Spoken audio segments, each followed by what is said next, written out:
Bueno, Juan, arrancamos. Aguanten un segundo que enchufa el teléfono. Cuando me digas.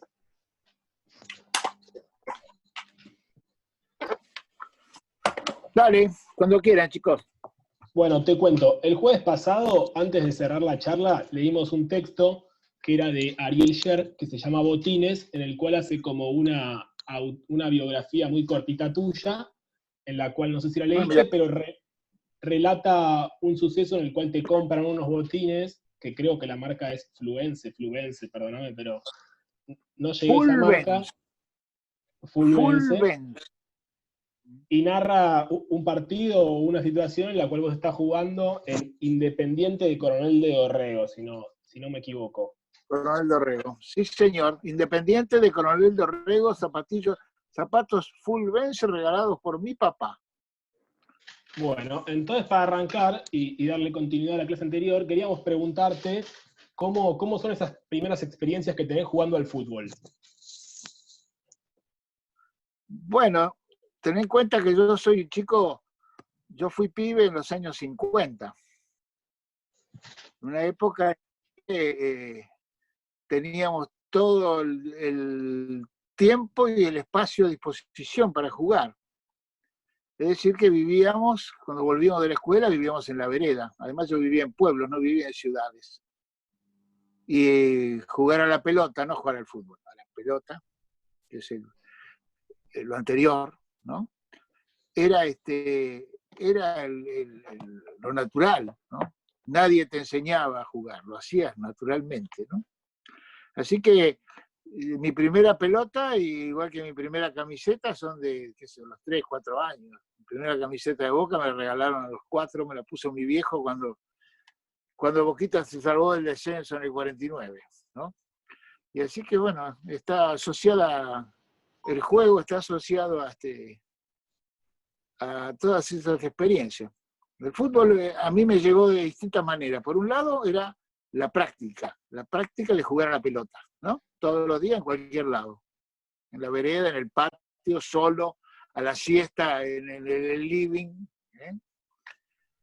Después me llegó por la radio, viviendo en el interior, escuchando los partidos de fútbol, las transmisiones. Es decir, que el fútbol era un relato. Durante mucho tiempo fue un relato.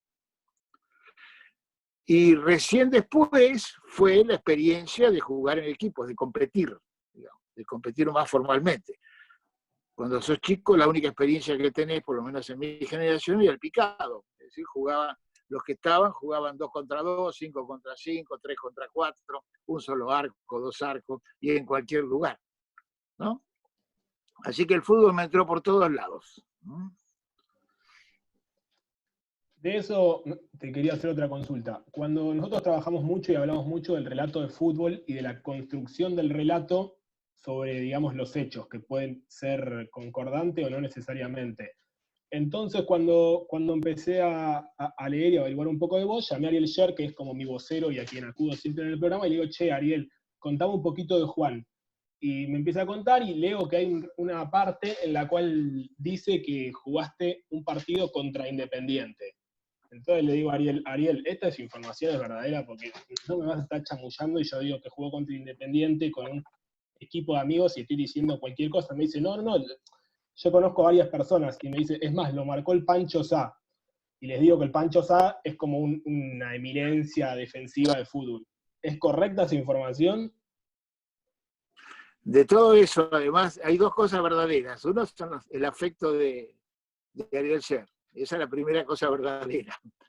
La segunda cosa verdadera, sí, que me marcó Pancho Sá y no me dejó agarrar ni una. En esa época Pancho Sá tenía 19 años, ponele, y yo tenía 20. Yo 20 y él 19. Y no fue jugando contra Independiente, sino jugando con el equipo de la Facultad de Filosofía y Letras. Yo jugaba en el equipo de la Facu. Y a veces jugábamos contra equipos que se armaban por ahí. Fuimos a jugar a Avellaneda, y en un equipo de Avellaneda, armado por unos muchachos de ahí, había un morochito flaco en el fondo, que no me dejó tocar una. Yo jugaba delantero. No me dejó tocar una. Me la quitaba y encima si me volteaba me levantaba con la mano. Charlamos todo. Resultó ser después Pancho Sá. Estaba a prueba en Racing en esa época. Después jugó en Independiente, en River, en la selección, y en Boquita. Una maravilla, Pancho. Ya era un crack a esa edad, el correntino. Y nosotros jugábamos más o menos, ¿no? Ya nos adelantaste un poquito, pero como te dije en el mail, mi compañera Manu tiene para hacerte otra pregunta.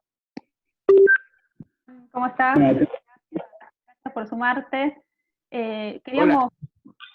Queríamos volver un poco al tema del relato, porque estuvimos hablando bastante sobre cómo se vive el fútbol como un relato, a veces desde la radio, a veces desde lo gráfico, a veces de la tele. Leímos un texto muy lindo de Barico, en el que él cuenta cómo era mirar un partido en la tele blanco y negro, y leí varias veces mencionás y contás la primera vez que fuiste a ver a Boca a la cancha, y quería preguntarte cómo fue ese cambio, de repente llegar a la Bombonera y ver un partido en la cancha, cómo transformó la experiencia que tenés con el fútbol, y cómo si se sigue transformando también hoy, porque también ir a la cancha esa primera vez debe haber sido muy diferente a seguir yendo, y no sé si seguís yendo ahora. Ten en cuenta, o tengan en cuenta todos, que yo llegué a Buenos Aires recién a los 18 años. No conocía la ciudad. Vine a estudiar letras en la facultad, en el Filo, y llegué por primera vez. Así que fui a la Bombonera como quien va a la facultad. Es decir, a conocer un lugar nuevo para mí.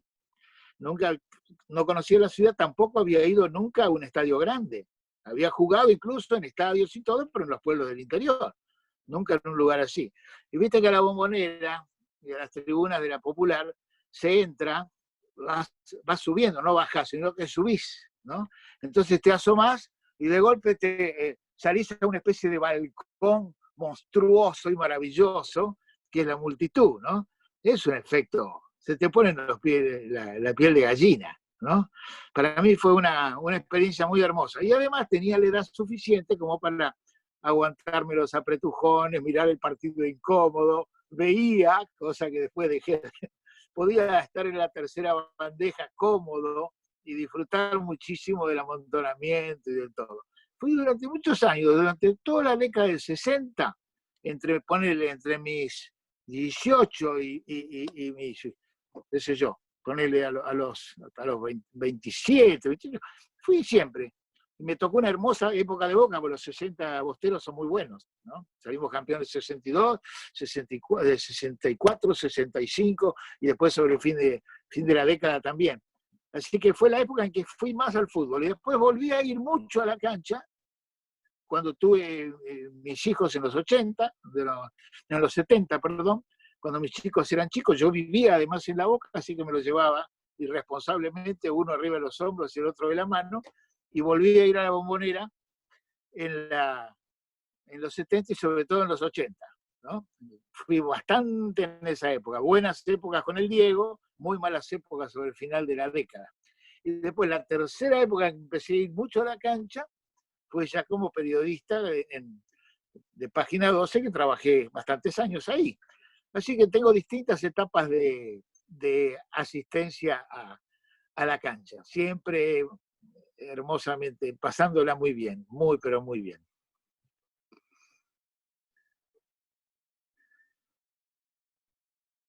Una consulta, Juan, que me queda la duda. Vos Sí. llegás a la Bombonera y nos narrás esto que mismo Alan nos había contado la otra vez que vivió algo parecido la primera vez que fue a la cancha, me pareció muy curioso y por eso lo vi riéndose.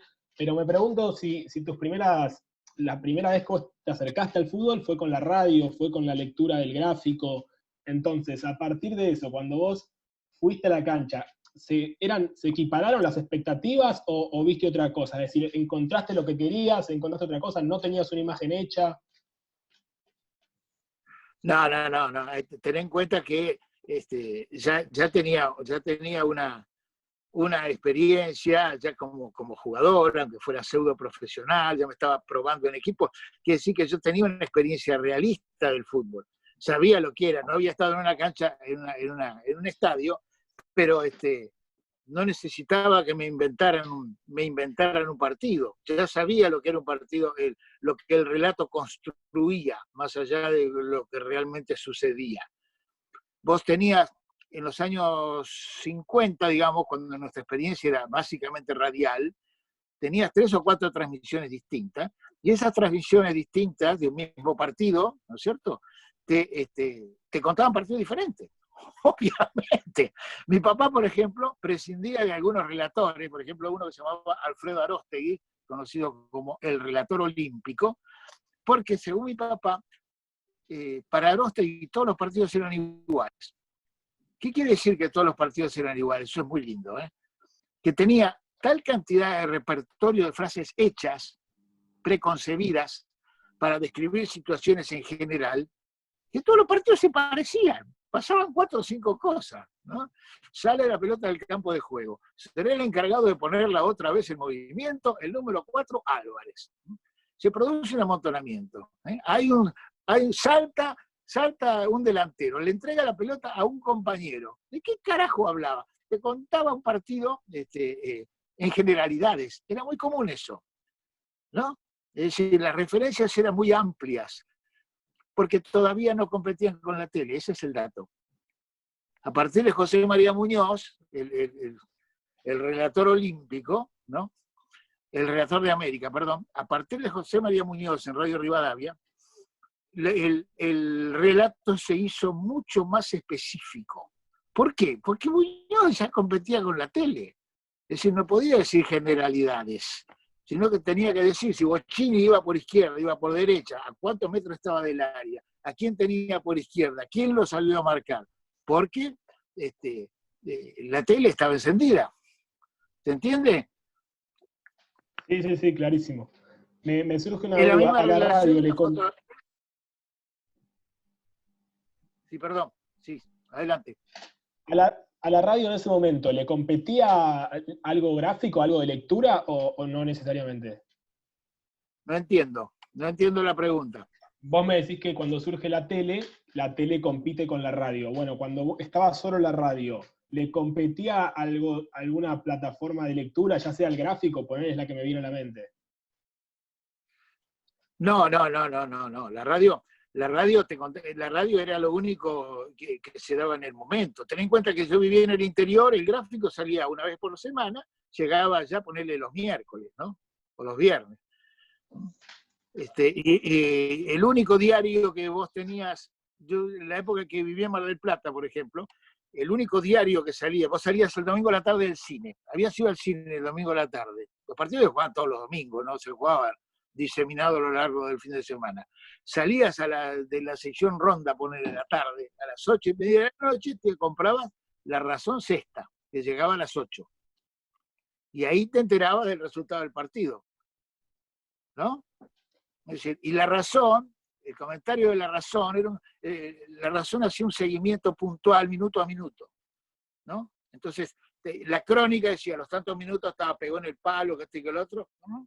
¿Cómo sería hoy la información que te pasan cuando no tenés la transmisión y lo ves por la tele, ¿no? Lo ves en la pantalla, ¿no? Pero no competían.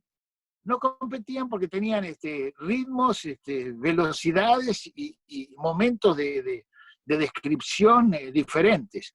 La inmediatez todavía no existía. Fíjate que el gráfico perduró durante décadas y décadas y décadas porque no tenía que competir con la inmediatez de la información, ¿no?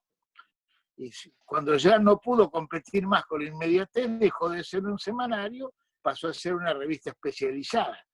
Es lo mismo que le pasa hoy a los diarios con la tele, ¿no? Sí, me agarrás en que peco de joven, me imaginé que salía quizá todos los días, esa es mala mía. Para cerrar con esto de... No, la primera publicación deportiva diaria, que siempre nos pareció una aberración que hacían los gallegos, que tenían el AS y todas esas cosas, es el Olé. Nunca existió antes ninguna publicación deportiva diaria, y menos dedicada explícitamente al fútbol. Es una copia del modelo español. Por algo se llama Olé, además, ¿no? No manejaba esa data. Y para cerrar con esto del rol del espectador, quería leer una cosita. La leo yo porque son 3 líneas, hicimos un extracto para que Dale. puedan también compartirlo las pibas. Lo leo yo. Dice así. La cuestión es que nos quedamos en el fútbol, aunque sea sin jugar, y ya arriadas las banderas, apagadas por el hastío, las pasiones del tablón, seguimos firmes ahí, adentro, pero a un costadito, y sin saber por qué, como win de metegol.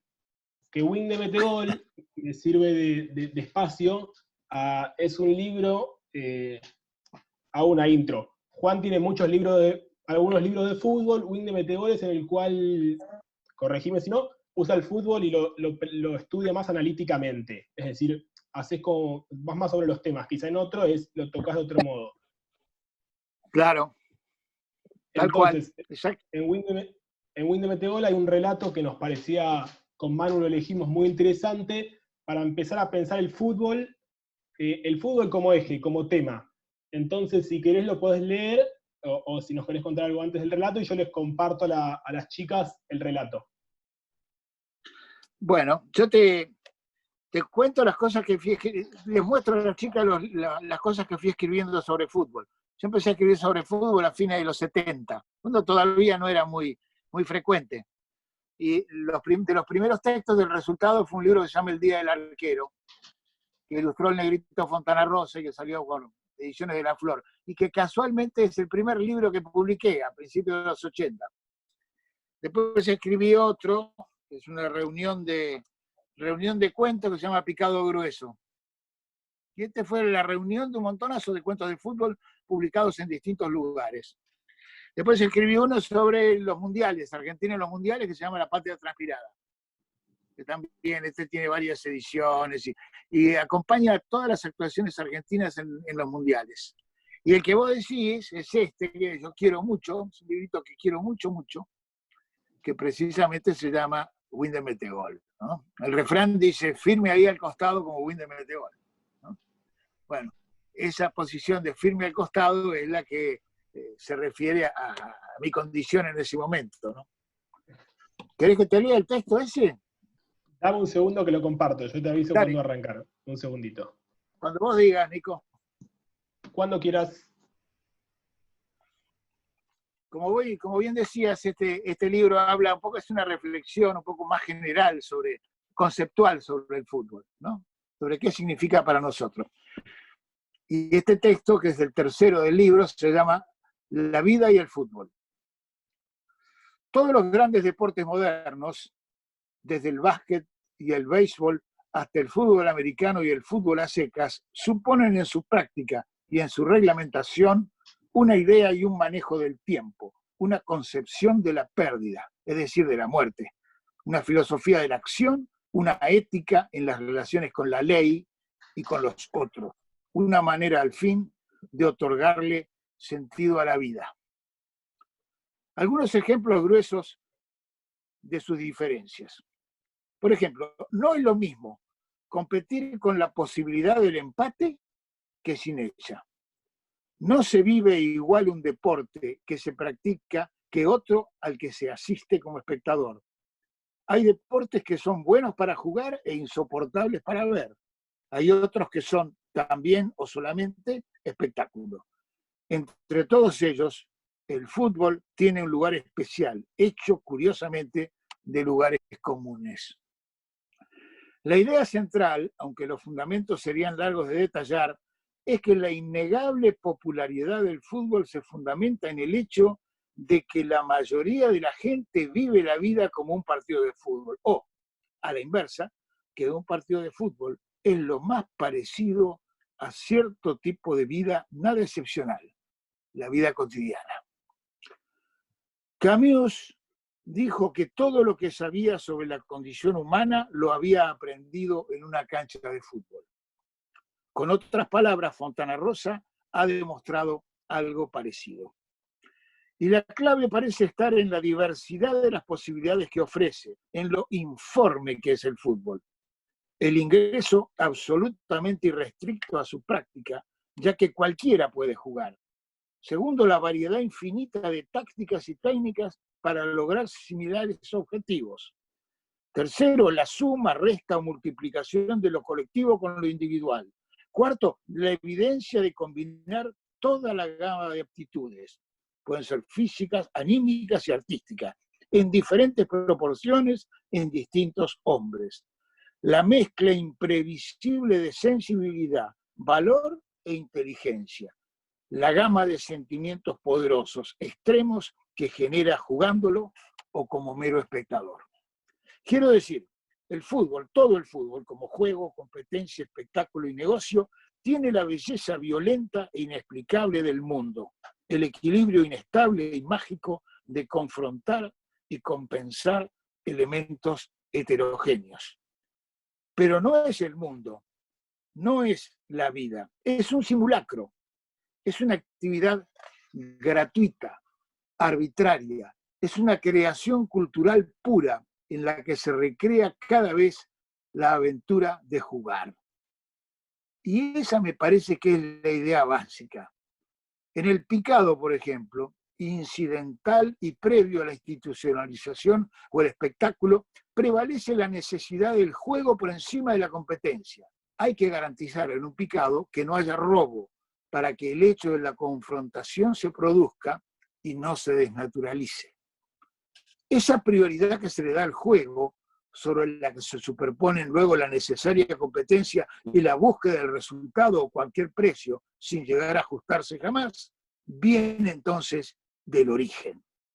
Porque, como veremos, en el camino hasta llegar al fútbol propiamente dicho, se juega largamente a la pelota, antes de competir. Y los deportes más bellos, y por eso lo son, tienen una base lúdica inicial muy fuerte, con un objeto autónomo, puesto luego en disputa y posteriormente incorporado a objetivos de competencia más complejos. Es el rol, la función de la pelota. Partiendo de ella, la gambeta, el gol, el partido y el campeonato operan como asimétricas cajas chinas, metas sucesivas del juego. El fútbol, desde el potrero hasta el mundial, en la práctica privada o en el espectáculo más mediático, encarna y evidencia una verdad esencial. El objeto primordial de un deporte no es la equívoca salud ni la enferma competencia, que son deformaciones simétricas, sino que es el juego. Y en el fútbol nunca se deja de jugar, en todos los sentidos de la palabra. El juego como diversión, como apuesta, como riesgo y como simulacro, precisamente como en la vida.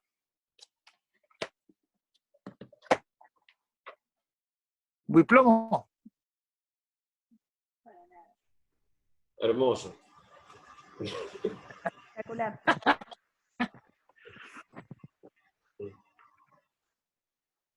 Es linda esa idea del juego, ¿no? La hemos usado mucho para definirlo al Diego. El Diego es la esencia del jugador, en todos los sentidos de la palabra jugar. El Diego cuando todos entraban en... ¿Cómo? Cuando todos entraban en calor, haciendo rodillas arriba, flexiones y cosas, Maradona agarraba la pelota y entraba en calor jugando, haciendo jueguitos. Claro, claro. Además el Diego, a eso iba, el Diego siempre ha jugado. En todos los sentidos de la palabra jugar, como decíamos recién, ¿no? Divertirse, exponer una habilidad, desarrollar una habilidad porque sí, que en eso consiste jugar, no tener ninguna finalidad. Pero también jugar significa jugarse, arriesgarse, ¿no? Apostar. Y el Diego lo ha hecho, en distintos momentos con cuerpo y alma, ¿no?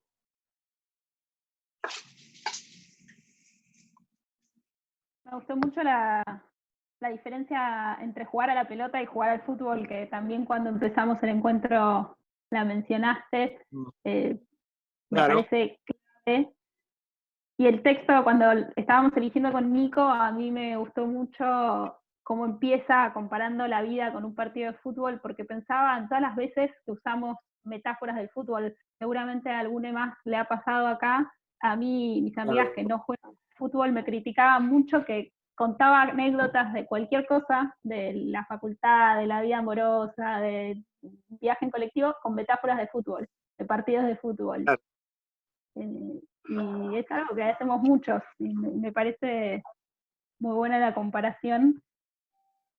Y por otro lado, cuando lo leí el texto me vino a llenar un vacío que tenía hace un tiempo. Yo voy mucho a la cancha, a la de River, y el 24 de noviembre, que no se jugó la final, me quedé con una sensación muy contradictoria, diciendo, ¿por qué disfruto esto? Y también tiene toda esta parte de violencia, de todo lo que vivimos con esa piedra al micro de Boca, de toda la incertidumbre que se vivió ese día. Me quedé adentro mío muy contrariada, porque igual lo disfrutaba, igual quería ver ese partido, igual quería seguir yendo a la cancha. Y Claro que sí. esta inexplicable de la vida me vino a llenar esa contrariedad que tenía en la cabeza. Es que lo que pasa es que son placeres y son verdades del sentimiento que ninguna cosa externa te las puede arrebatar. Nadie te puede arrebatar la fiesta, nadie te puede arrebatar la pasión, ¿no? Son valores irreductibles personales, que eso no te lo arrebata nadie, no importa lo que suceda. Podés lamentarlo, podés putear, podés enojarte, pero no le quita lo genuino de tu sentimiento, ¿no? Y es un sentimiento absolutamente puro porque se sostiene por sí mismo, no está llevado por ningún interés, ¿no? Por ningún otro interés que el sentimiento de pertenencia con otros, ¿no? Es muy lindo eso, y es muy lindo que uno lo pueda experimentar, ¿no? Si uno lo experimenta, lo puede transmitir a otro, porque si no, no es una cuestión puramente de explicación racional, ¿no? Se puede explicar, claro, pero es algo que hay que vivirlo, ¿no? Hay que experimentarlo. No es un sentimiento ni mejor ni peor que otros, pero es un sentimiento que tiene raíces en cosas muy, muy, muy íntimas, ¿no? Además, yo creo que una cosa es haber jugado al fútbol y otra no haberlo hecho. Yo creo que, como todas las cosas, ¿no? Yo desconfío mucho de los directores técnicos que no han sido jugadores. Y desconfío es una expresión absolutamente prejuiciosa de mi parte, ¿eh? Hay muchos ejemplos de buenos técnicos que no han sido jugadores. Pero creo realmente que la práctica, el juego en sí, introduce todos los elementos, no se pueden soslayar los elementos que genera la práctica del juego, ¿no? Porque si no hay una mirada externa que no puede dar cuenta de todas las variables. Habitualmente son aquellos técnicos que carecen de esa experiencia vital de haber jugado, aquellos que sobreestiman la táctica y subestiman a los jugadores. Es decir, que anteponen los esquemas como si el fútbol fuera un dispositivo racional en el cual los jugadores deben integrarse como factores, ¿no? Cuando sabemos que el fútbol precisamente, y por eso es tan hermoso, no es eso. Es precisamente un juego que tiene una altísima dosis de azar, que está regida por millones de variables que se cambian de un partido a otro, de una circunstancia a otra. Por eso, lo que mejor da cuenta de un partido de fútbol no es la estúpida estadística que nos hinchan las pelotas todo el tiempo con eso, sino el relato. Un partido de fútbol es un cuento que no sabemos de qué va a tratar. Antes pensamos que va a ser una tragedia, no, resulta una comedia. Parece que iba a ser el héroe, iba a ser no, es aquel. Porque nada está escrito, es un relato. Nada te cuenta mejor un partido de fútbol. A vos te puede dar todas las estadísticas de un partido de fútbol, la cantidad de pases, lo que corrieron cada uno, etcétera, etcétera, de dos partidos que terminaron igual. Y en los números son exactamente iguales los partidos. Y esos partidos no se parecen un carajo. No tienen nada que ver uno con el otro, ¿no? Porque en los números no descansa el sentido del juego, no descansa la peripecia, no están ahí. Bueno, si todo se redujese a la posibilidad de ser medido, ¿no? No sería tan hermoso como es, ¿no? Por eso es tan difícil jugar al fútbol, por eso es tan difícil hacer un gol. Los deportes en que es tan fácil hacer goles son más boludos. El fútbol es muy complicado hacer un gol, es muy difícil hacer en la alta competencia, ¿no? Eso lo hace tan hermoso y tan interesante. Bueno, perdón por las puteadas. También forma parte. Siempre después de leer un relato, Juan, también damos la posibilidad, la oportunidad de que si a alguna de las pibas le surge algún comentario o le despertó algo, que lo pueda manifestar. Y me quedé un poco lejano, pero bueno, no quiero prohibir que si alguna quiere decir algo, preguntar algo, hacer una consulta, la haga. Me parece muy bien. Yo no dejo hablar a nadie, parece. Bueno, adelante.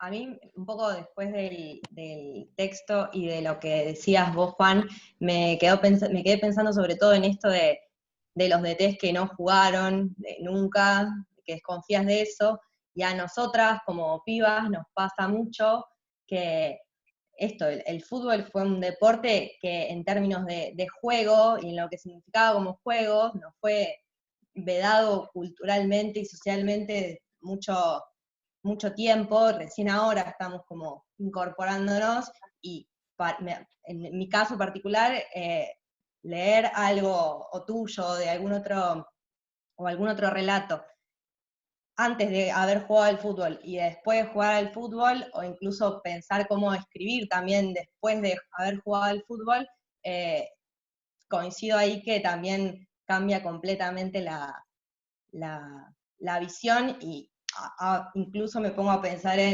me pongo conspiranoica en el sentido de, no, lo tenían guardado solamente para varones porque no querían que nos demos cuenta de todo lo bueno que estaba en esta parte del juego. Así que, seguramente, bueno, no te quepa duda que es así, claro, es así. Es una experiencia totalizadora, ¿no? Una experiencia totalizadora. Incluso cuando es una experiencia jodida, ¿no? Obviamente. Incluso cuando es una experiencia jodida, porque en el fútbol hay... Por eso todo el resultadismo, entendido como toda una filosofía de la vida, ¿no? Lo único que vale ganar, ¿no? Es una imbecilidad, primero porque no responde exactamente a lo que sucede ni a nuestra experiencia, ¿no? Eso sucede solamente en las tablas y en la ideología de la competitividad más salvaje. Jugar, competir, implica la posibilidad de perder. Pero además en el fútbol hay otra cosa maravillosa. En el fútbol existe el empate. Odio los deportes, o considero que son otro tipo de deportes, aquellos que no existe la posibilidad de empatar. El empatar es lo más humano. ¿A qué aspiramos en el fondo? ¿A ganar? Es muy difícil ganar en la vida. Ganar algunos, otros más, otros menos. Se pierde muchísimas veces. Pero en general, hasta fin de mes tratamos de llegar a empatar, ¿no? A quedar ahí, quedar hecho, ¿no? En los sentimientos lo mismo. Pensar que el fútbol es un deporte que te permite, por la complejidad que tiene, que dos adversarios de nivel muy desparejo, uno fuerte y uno débil, pueden terminar empatando. Puede pasar cualquier cosa en el fútbol, cosa que en otros deportes es muy difícil que eso suceda, porque por la naturaleza del juego, las diferencias de calidad entre unos y otros, tarde o temprano se hacen sentir. Es muy difícil que se haya un batacazo. En el fútbol no, porque en el fútbol hay muchos recursos lícitos que permiten estratégicamente, y sobre todo muchos recursos anímicos, que valen tanto como la aptitud. Si estás con un equipo muy difícil, es lícito colgarse del travesaño, ¿no? Es lícito defender todos en el área. Y es hermoso empatar defendiendo en el área. Es decir, el fútbol tiene todo ese tipo de cosas, ¿no? Y en el fútbol puede jugar el gordito o la gordita, puede jugar el lungo, puede jugar el alto, puede jugar el que es muy habilidoso pero es muy pecho frío, ¿eh? Puede jugar el que es puro habilidad, pero que es flojo de ánimo. Puede jugar el que es torpe o que solamente es fuerte pero no tiene sutileza. Es decir, vale tanto el espíritu, la actitud con la aptitud, ¿no? Eso es muy democrático en el fútbol también, muy democrático, muy lindo es eso. Hay deportes en los cuales si no sos lungo no podés jugar, si no sos fuerte no podés jugar, ¿no? En el fútbol no, los gurrumines, los enanos juegan acaso mucho mejor que los grandotes, tienen más posibilidades de jugar. Todos los físicos sirven para distintas posiciones, ¿no? Hoy escuchás muchas pelotudeces, a este lo echaron porque no corría lo suficiente, o porque no mide más de unos 75. Se escucha mucha gansada de eso, ¿no? Al nene, a Messi, no lo retuvieron en News porque daba casi enano, ¿eh? ¿No? En fin. Bueno, así que, bueno, disfruten del fútbol. ¿Alguna quiere agregar algún comentario, muchachas?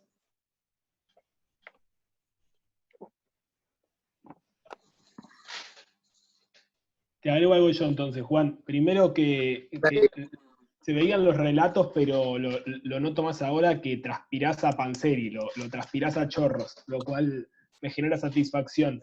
Eso por un lado. Por el otro, habíamos armado esquemáticamente con Manu, como soy un DT sin ser futbolista, todo muy esquemático, y en 2 minutos me tiraste todo así, me rompiste todos los moldes, así que le digo acá a Manu en vivo, porque no tengo un tiempo muerto, que vamos a hacer una reestructuración. Voy a compartir una cosita breve que queríamos leer, de que el fútbol, vos bien lo mencionás, como un montón de cosas. Nosotros en el taller pretendemos explicar, contar que el fútbol es un instrumento que sirve como para contar un montón de cosas y un montón de ideas. Y un concepto que encontré en un libro tuyo que me pareció maravilloso, habla de algo que las pibas piensan mucho al pensar el fútbol, que es el fútbol como un espacio de identidad. Y me pareció grandioso que lo encontré en un libro tuyo que es una antología de cuentos policiales. Entonces quería compartir un cachito que es un párrafo, que se los leo en voz alta, les comparto también la pantalla, para que entiendan esto como el fútbol como espacio de identidad. Un segundo que lo comparto. Ahí va. Un club no es una cárcel, ni una iglesia, ni una escuela.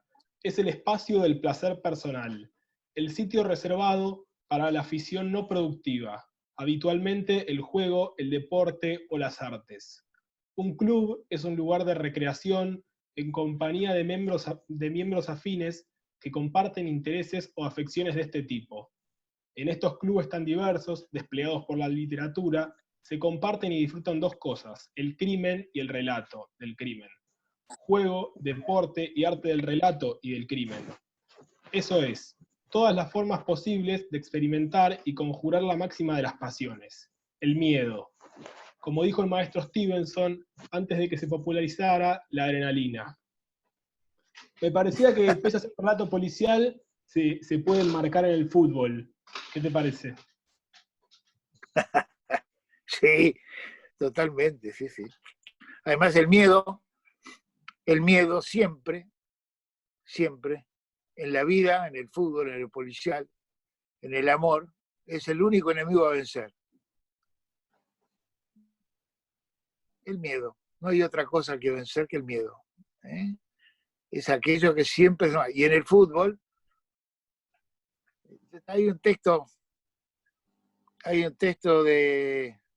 sobre el Mundial del 86 que se llama La larga carrera de Burruchaga hacia la muerte, que es sobre el tercer gol de Argentina en la final contra Alemania, que es precisamente eso, un texto sobre el miedo.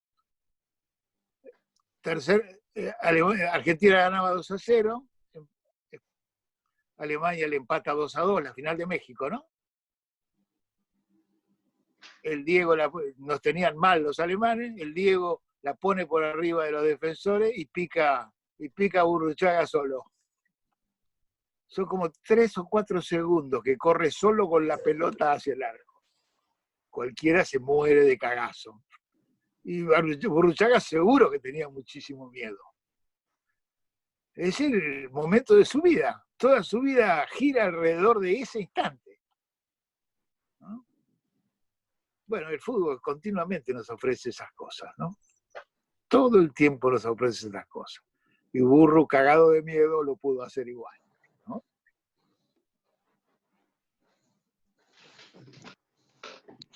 Para agregarte ahora, te cambio un cachito de tópico y le paso la posta a Manu, que quiero que cuente, que te pregunte la relación que tenés, que me parece súper interesante, entre, lo voy a decir mal porque no soy académico, entre la cultura más alta o la cultura más académica, más ortodoxa, y la cultura popular.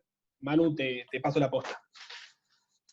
Sí, la idea era hablar un poco, bueno, por mucho tiempo se habló del fútbol como el opio de los pueblos, y por mucho tiempo estuvo muy alejado de la intelectualidad, digamos, de los círculos más académicos, por no ser considerado cultura, digamos, como con muchos fenómenos populares, la cultura popular por mucho tiempo no se entendía como cultura, y el fútbol fue ganando espacios con algunos agentes que fueron claves, digamos, para acelerar un poco ese proceso, llevarlo adelante. Quería, por un lado, que nos cuentes un poco a todas cómo se fue dando ese ganar terreno de parte del fútbol, y también pensar un poco cómo se puede ir dando respecto al fútbol femenino hoy en día, qué agentes pueden resultar también claves en este sentido. Bueno, el fútbol como fenómeno, como espectáculo, como práctica, pero sobre todo como espectáculo, es decir, un juego que tiene espectadores, ¿no? Fue en general, desde los que se supone que son los sectores pensantes de la sociedad, dicho sin ninguna ironía, fue pensado como una equivocación, como un error. Entregar energía y pasión y preocupación y tiempo y ganas a algo como el fútbol está mal. Y eso lo podemos describir como un fenómeno en el que coincidían, por distintas razones, un pensamiento de derecha como un pensamiento de izquierda. Pensemos sobre todo hasta los años 50, 60, que estaba más cristalizado todo, ¿no? Ideológicamente. A los 50, ¿no? Sobre todo con la omnipresencia cultural del peronismo, tan avasallante, ¿no? ¿Qué era para la derecha el fútbol? Y una cosa de negros. Negros argentinos, ¿eh? Si no son los racialmente africanos, sino nuestros negros, ¿no? Los cabecitas nuestros, ¿no? Nosotros, los nacionales argentinos. Bueno, era cosa de negro. ¿Y por qué el fútbol era cosa de negro? Porque era cosa de tipos que no piensan. Era el espacio de la irracionalidad. ¿Por qué no pensar? ¿Por qué no pensaban los negros del fútbol? Que iban al fútbol o que jugaban al fútbol. ¿Por qué no pensaban? Porque se agarraban a trompadas, o se calentaban, o gritaban, por una boludez, como es una camiseta, ¿no? Es decir, no tenían un pensamiento racional. El fútbol era el espacio de la irracionalidad. Y eso que iban a la cancha eran los que después votaban, y votaban mal, entre comillas. No lo votaban a ellos, votaban a otros, ¿no? Votaban a los que entendían de qué se trataba, porque pertenecían a la misma concepto cultural integrador. Eso es el concepto de la derecha, ¿no? La irracionalidad. Y por izquierda también, por la izquierda tradicional también. Los sectores populares, en lugar de hacer la revolución y dedicarse a pensar en sus verdaderos intereses de clase, se distraían, digamos, entre comillas, en pasiones burguesas, pelotudas, ¿no? Se alejaban de su objetivo histórico, ¿no? Era lo mismo que en el sindicato, en lugar de afiliarse donde deberían, no, y votaban a otro. Es decir, que también en el caso de una visión más ortodoxa, antigua, de izquierda, también se coincidía en última instancia en la irracionalidad de la pasión futbolera. Es decir, aquellos que se dedicaban al fútbol eran gente que no pensaba, ¿no? Lo cual, particularmente, usted le puede dar la razón muchas veces, ¿no? Pero se entiende muy bien por dónde venían los tiros, ¿eh? Tuvieron que pasar mucho tiempo, décadas, sobre todo hacia finales, la transformación o los cambios vinieron a partir de fines de la década del 60, con la década del 70, y que tuvo que ver con toda una verdadera cambio del pensamiento social de nuestras sociedades, ¿no? Cambio del pensamiento de la clase media, sobre todo. La radicalización política de la clase media, la reivindicación de la cultura popular, la valorización de un montón de fenómenos culturales que hasta entonces se los desdeñaba, aunque se los utilizaba, ¿no? Se los usaba, se los disfrutaba, pero no se los reconocía como valiosos. Fue necesario que pasaran muchas cosas, sobre todo en la política, en la economía, para que empezáramos a percibir que en esos valores, en esas cosas, en ese fútbol, se ponía mucho más que irracionalidad. Se ponían sentimientos genuinos, auténticos, verdaderos, sensaciones de pertenencia, de identidad social, ¿no? Lugares de reconocimiento mutuo, muy genuinos, muy verdaderos. Pero bueno, eso más o menos, digamos, en algún momento eso se empezó a revertir, ¿no? Hoy en día, claro, se puede seguir diciendo, pero el fútbol es una mierda, es un negocio infernal, es una porquería. ¿Cómo vas a creerles a estos tipos que ganan millones y millones de dólares? ¿Qué cree que aman la camiseta? Bueno, eso no le importa a nadie, ¿no? A mí qué me importa, ¿no? La relación con la camiseta y con el juego es independiente de incluso de los sujetos, ¿no? Pasa por otro lado, ¿no? En fin, algo de eso hay.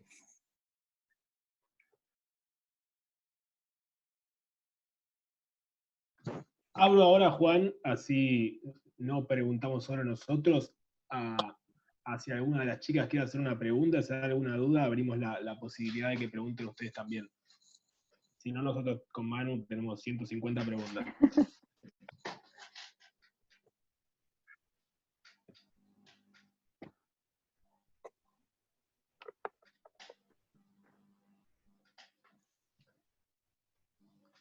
Seguimos nosotros entonces, Juan. Te hago una consulta respecto a esto último que dijiste. Se me mezcló con dos cosas. Antes hablabas de que no se puede vivenciar, o hablabas del placer, y dijiste que el jugar al fútbol es necesario, porque es necesario vivenciar ese placer. ¿Cómo podemos hacer para vivenciar ese placer en la lectura? ¿Qué quiere decir? Vos tuviste varios programas de divulgación, entonces cuando con Manu hicimos el taller también buscábamos ver cómo podíamos estimular a que las pibas disfruten del leer. ¿Cómo se genera ese placer sobre la lectura? Hay una expresión muy frecuente que es la idea de enganchar en la lectura. ¿Cómo se engancha a los pibes para que lean? Yo le he escuchado mucho eso en las escuelas, la idea de cómo hacemos para que los pibes lean. A mí me parece que es un error de principio ese. Es como comer palta o que te guste la ópera. No se la tenés que vender al otro. Si el otro ve que vos comés palta con gusto y la disfrutás y te gusta, por ahí la va a probar. Y si uno es un burro y tiene una banana en la oreja, y no percibe la belleza de determinadas formas musicales, dice, uy, la puta, mira, a este le gusta la ópera. Debe haber algo ahí. Hay algo que me estoy perdiendo. Es decir, que lo único que se puede transmitir, creo yo, no lo único que se puede transmitir, pero que sí, lo único definitivo y válido es la percepción del placer, la percepción del otro, del gusto. Y si uno se plantea la palta, la ópera, el fútbol o la literatura, se lo plantea como algo, una experiencia, tiene que pensar en cómo fue la experiencia propia. Si vos querés que a vos te parece que el otro tiene que leer, supongamos que valdría la pena que el otro lea, ¿no? Supongamos, no estamos seguros, pero la primera pregunta que te tenés que hacer, o que nos tenemos que hacer todos, es ¿por qué leo yo? ¿Qué me pasa a mí? No qué le debe pasar al otro. ¿Se entiende a dónde voy? Sí, se entiende. Te sigo. Hay que reconstruir, yo creo que lo que cabe es reconstruir, lo único que se puede transmitir es la reconstrucción del placer. ¿Por qué lee usted? Usted lee para informarse, lee para hacer culto, lee para tener temas de conversación, para entretenerse, para saber. No. Leo ¿por qué? Porque me gusta. A mí me gusta leer. Me gusta leer ficción. La paso bien leyendo. Me abro la cabeza leyendo. Salgo de mí. Descubro que el mundo es mucho más grande, que hay otros que pensaron todas las cosas antes que yo mejor. Es como abrir la ventana. Es decir, no hay otras maneras de transmitir sino la propia experiencia. ¿No?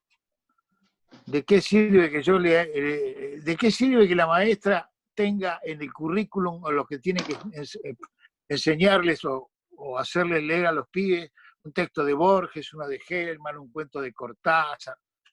¿De qué sirve si no lo lee? O si ella no tiene la experiencia, o él no tiene la experiencia de la lectura, si no disfruta? ¿Por qué vas a hacer leer a los otros cuando vos no transmitís ninguna experiencia enriquecedora? ¿No? Es decir, hay que leer, tiene que leer uno, ¿no? Y se puede transmitir el placer una vez que se lo experimenta. ¿No? Me parece a mí, va. Y si no, no. Nadie puede transmitir lo que no tiene, nadie puede dar lo que no tiene. ¿No? Yo veo programas de cocina, ponele. Ese es el ejemplo que dábamos la otra vez, cuando hablábamos de los programas de libros u otras cosas. Vos ves un programa de cocina y hay tipos a los que vos le crees. Y hay otros que te importa tres carajos. Vos ves que cocina, pero está vendiendo el aceite o está vendiendo determinadas cosas. Pero si vos ves que el tipo se chupa el dedo, por ejemplo, ¿no? Es que le gusta lo que está haciendo y le gusta esa comida y la sabe hacer y usa el pancito. Entonces yo esa comida por ahí me va a interesar, aunque no le compre el aceite, la marca. ¿No? Y sí, es lo mismo, ya sea un programa de libros o un programa de comida, un programa de fútbol, es lo mismo. ¿No?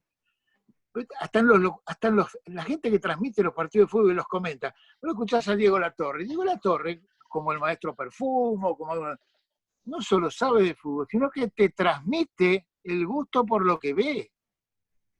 Para una vez vos pensás alguna cosa y dice, vos estás pensando, che, qué bien que juega el 8. Y Diego dice, el 8 está jugando muy bien, ¿eh? Y no hizo ninguna, ¿eh? ¿Me entendés, no? No se está quedando la descripción táctica, lo que espera. No. Mirá qué bien cerró mirá lo que hizo ahí. Qué bueno que es ese, ¿eh? Sobre todo aquellos que ven en el fútbol lo bueno, es decir, que disfrutan del juego. En los comentaristas se ve muy claro eso, ¿viste? Es así. Porque vos estás mirando el partido, vas al partido en que está bien. tenés tu corazoncito, pero a veces no tenés lo tenés más repartido, estás mirando el juego, estrictamente el juego, ¿no?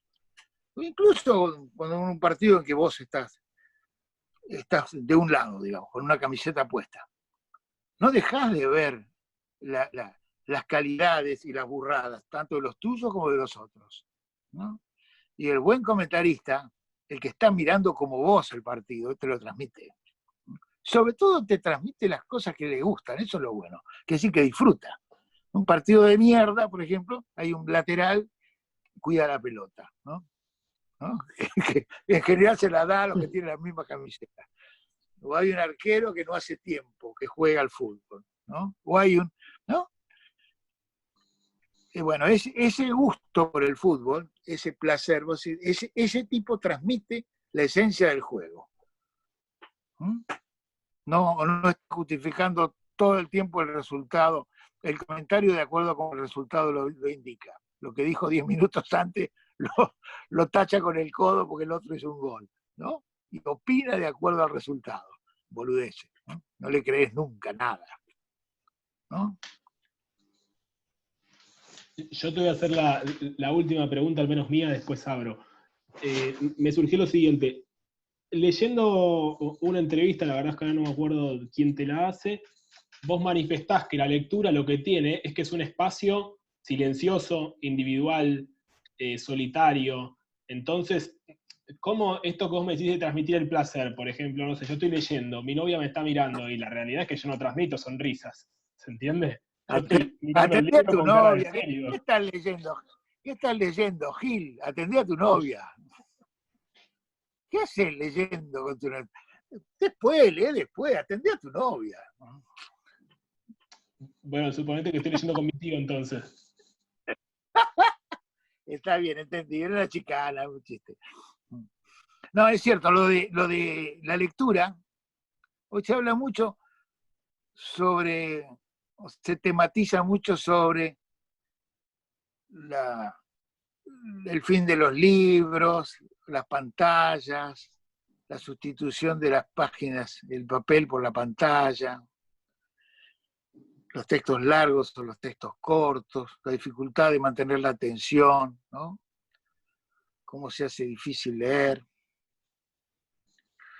Es que sí, hay una cosa que es independiente de la cantidad de libros que haya, de la cantidad de oferta que haya, del soporte que se utilice, que es que la operación de leer, es lo que vos creo que mencionabas, el hecho físico y psicológico, la operación de leer, requiere ciertas condiciones que son invariables, no importa si sea sobre papel o en pantalla, ¿no?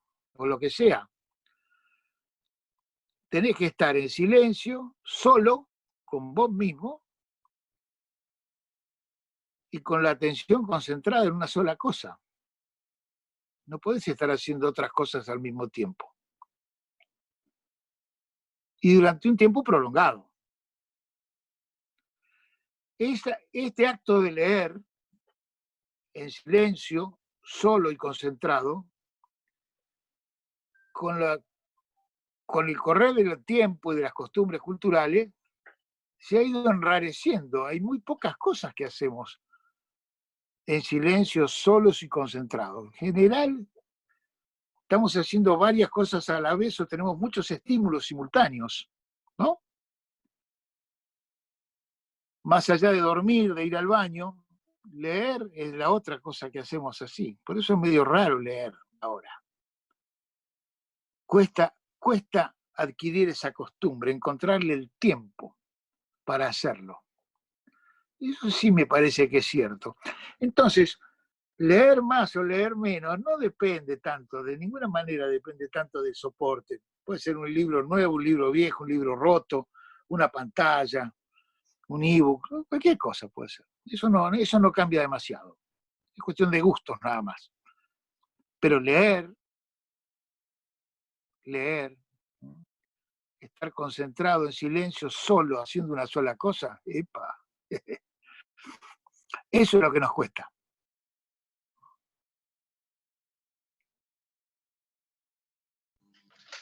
Ok, Juan, a mí me dejás pensando. Abro por si alguna quiere hacer alguna pregunta. Habrán ido a comer a esta hora. Yo por lo menos me quiero ir a comer. ¿Ustedes no? Si ninguno tiene ninguna pregunta, te libero para irte a comer. ¿No tienen hambre? ¿O ganas de tomarse un vinito, comer algo, masticar algo en cuarentena? Lo estamos haciendo, ahora que no hablamos.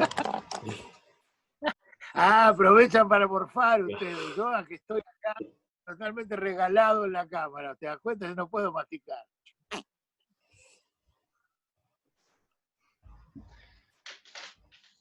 Bueno, Juan, queríamos agradecerte por el tiempo, por las respuestas. A mí la verdad es que me gustó muchísimo la charla. Así que básicamente eso, agradecerte. Ah, y te pido una cosita más, ya que estamos. ¿Recomendás algo para que lean las pibas? ¿Un cuento, un relato, lo que te gusta a vos, deportivo? Para que lo tengamos en cuenta, para cerrar. Bueno, en general no me dedico a hacer eso, pero hay a recomendar libros. Cada uno hace su propio camino, así que yo creo mucho en las casualidades. Uno agarra un libro y ese te lleva a otro y a otro. Ensayo y error, ¿no?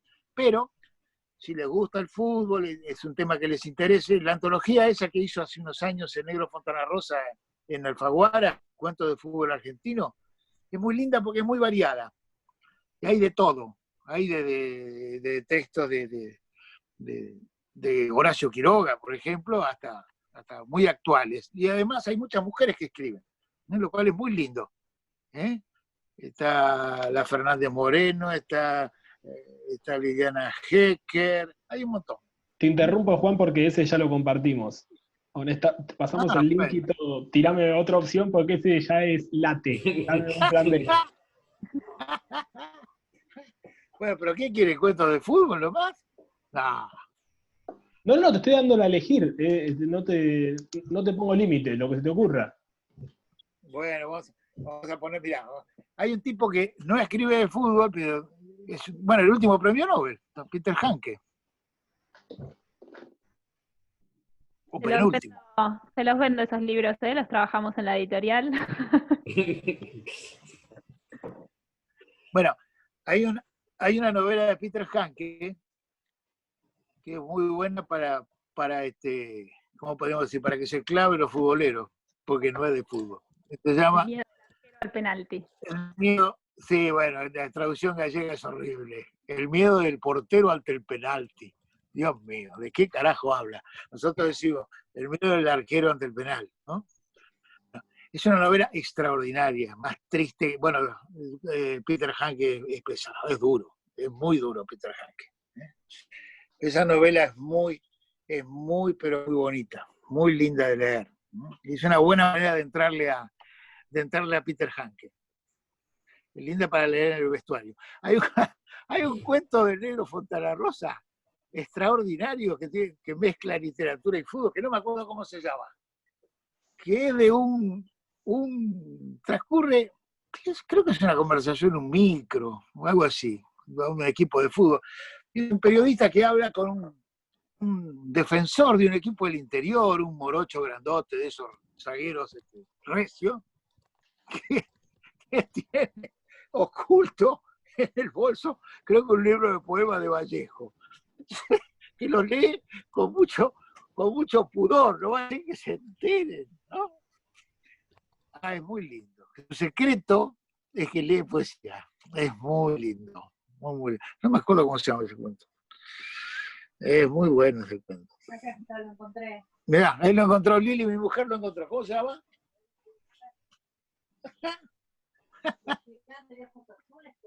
No sé. No me acuerdo. Bueno, busquen en Wikipedia. Bueno, Juan, muchísimas gracias. Al contrario, ustedes, chicos, que Gracias, estén bien, Juan. Juan, un gusto. coman rico y cuídense. Un abrazo, Juan, un placer. Gracias. Chao.